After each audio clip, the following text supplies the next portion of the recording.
अस्सलाम वालेकुम नाज़रीन, आप देख रहे हैं दिलचस्प और अजीब और मैं हूँ ज़ारा अली।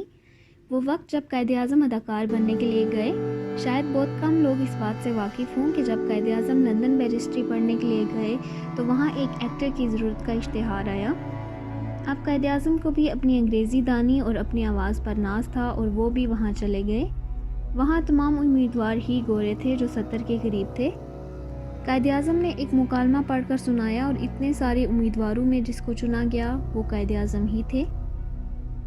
कायदे आज़म इस इंतखाब पर बहुत खुश थे और वो अपना मुस्तकबिल एक कामयाब और नामवर एक्टर का देख रहे थे। उन्होंने इस कंपनी का ड्रामा साइन कर लिया और घर आकर अपने वालिद के नाम खत लिखा। मैं इतने ज़्यादा लोगों में से मुंतखब कर लिया गया हूँ और एक इंटरनेशनल थिएट्रिकल कंपनी में जगह बनाने में कामयाब हो गया हूँ। अब उनके वालिद पूजा जिन्ना पुराने वज़ा के आदमी थे। उन्होंने जवाबी हाथ लिखा और इसमें कहा कि जिस काम के लिए तुमको भेजा गया है तुम उसकी तरफ तवज्जो दो। ये तुमने क्या नया पेशा इख्तियार कर लिया है? खबरदार अगर तुमने इस तरह की किसी सरगर्मी में हिस्सा लिया तो। कायदे आज़म बड़े नेक और ताबे फरमा थे।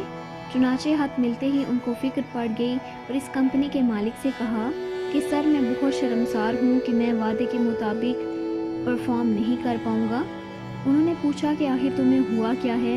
उन्होंने कहा कि सर मेरे वालिद साहब ने मना किया है और मेरा इस तरह थिएटर में काम करना उन्हें पसंद नहीं है।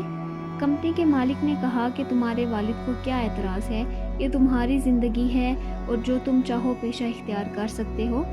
उन्होंने कहा कि सर यू डोंट अंडरस्टैंड, हमारी ज़िंदगी में वालिद बड़े अहम होते हैं और मैं मुआफ़ी चाहता हूँ।